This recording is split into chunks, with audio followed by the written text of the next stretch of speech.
There's this hidden force, this invisible script that's running your life, and it dictates almost all of your success and happiness.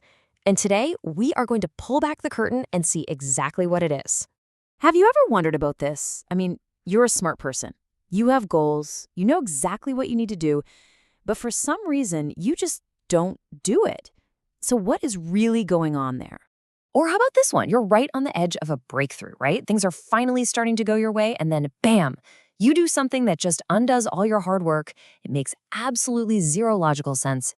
That procrastination, that self-sabotage, it feels like there's an invisible glass ceiling over our heads.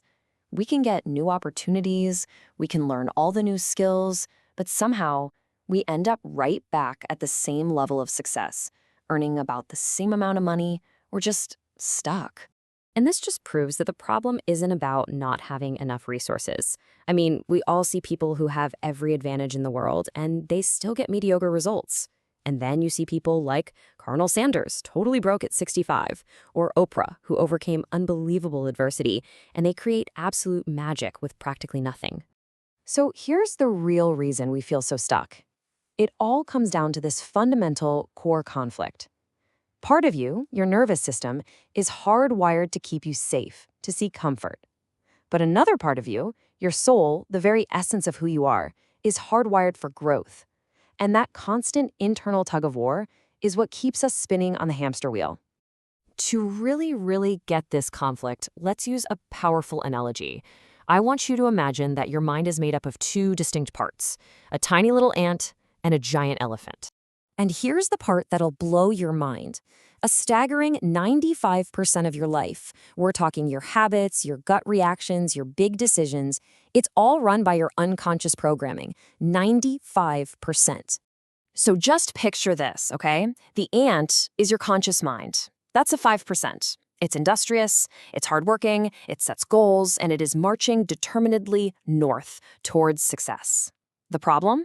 Well, that tiny ant is riding on the back of a giant elephant, your unconscious mind, the other 95%. And if that elephant with all of its deep-seated limiting beliefs and old unresolved issues decides it's heading south, well, who do you think is going to win that battle? So the big question is, where does the elephant get its map? How does it decide it's going south in the first place? Well, it all starts when we are very young, mostly before we even turn 7 years old. Let's tell a little story. Imagine a little boy, we'll call him Johnny. Before he's 7, his brain doesn't really have a critical filter. He's living in this world of pure feeling, of fantasy, which makes him incredibly impressionable, like a sponge. So he's at the store with his dad. They get up to the checkout lane, where, of course, all the shiny toys are placed perfectly at a kid's eye level. And Johnny does what any kid would do. He looks up and says, "Daddy, can I have a toy?" But Dad isn't living in that simple world. He is completely stressed out. He's thinking about the credit card bills piling up, he's worried about layoffs at his job, and maybe he even had a fight with his wife that morning. He's juggling all this heavy adult stuff. Johnny, being a persistent little kid, asks again. And in that one moment of pure frustration, just overwhelmed by his own problems, his dad snaps. Now, he doesn't mean to be cruel. He just wants the situation to be over, so he blurts out, "Listen, you can't have a toy, you don't deserve it." And right there, that is the moment a program gets installed. See, the father just wanted to end the conversation. But what the child hears, what gets burned into his unconscious mind, is a core belief. I'm not good enough. I'm not worth it. And for the rest of his life, his elephant will be walking south, subconsciously trying to prove that belief true. Now, it's not just these events from early childhood. Our programming is constantly being reinforced, day in and day out, by something that's way more powerful than our willpower, and that's our environment. Think of it like this. You can have all the willpower in the world to stay warm. You can put on the biggest, puffiest coat, you can do jumping jacks, but if you are living inside a giant freezer, guess what? The environment is always going to win. Your willpower just doesn't stand a chance. So what are the two biggest parts of this freezer we live in? Well, first, it's the mainstream media, which is literally designed to hijack your attention by triggering your brain's natural negative bias. And second, it's your peer group. The law of conformity is no joke. If you hang out with 9 negative, broke people, you are going to become the 10th. Okay, I know this might all be sounding a little bleak, but here is the good news. This is the amazing part. We are programmable by design, which means we can actually choose how we get programmed. So let's look at a really simple 3-step toolkit to take back control of the elephant. The process is actually pretty straightforward. First, you have to stop putting the bad stuff in. Second, you have to consciously start putting the good stuff in. And third, you need to get that old faulty programming out for good. So step 1 is all about cleaning up your environment. Stop watching the 24/7 negative news cycle. It's literally like smoking for your mind. You just can't be healthy while you're doing it. And you have to take a serious, hard look at your peer group.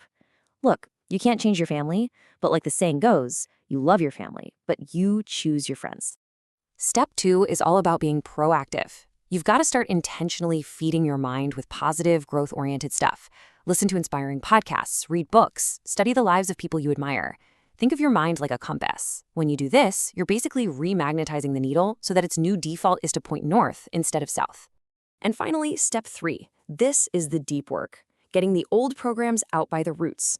And honestly, this is where having a coach or a mentor is a game changer, because they can help you spot the unconscious patterns you can't see yourself. They help you get to the real cause, not just the symptom. It's not about learning another time management trick. It's about healing that little kid inside you who still believes he doesn't deserve it. You know, when it comes right down to it, reprogramming your unconscious mind isn't just about your own success. It's about achieving self-mastery.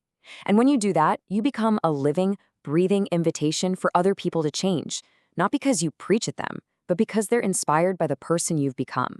So I'll leave you with this one question. Take a quiet moment today and just ask yourself, what direction is my elephant heading? And what's the story it's been programmed to believe? Because truly understanding that, that's the very first step to finally turning around and heading north.